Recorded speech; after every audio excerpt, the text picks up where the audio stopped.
Here at Tower Hill Botanic Garden in Boylston, Massachusetts, our heirloom apple orchard has reached the end of its lifespan.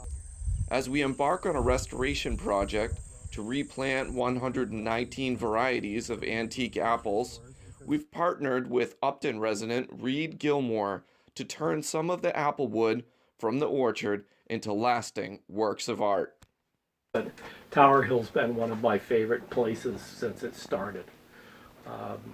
And, I remember when the orchard was seeing it being little trees one time I went up. So my grandfather worked as a carpenter and a house builder.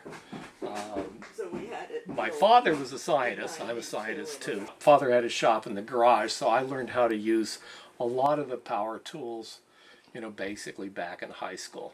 The first tree we got from Tower Hill was called a Red Canada. This would be a peppermill blank.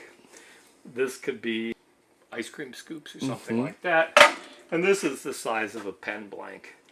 By the items that we make will help Tower Hill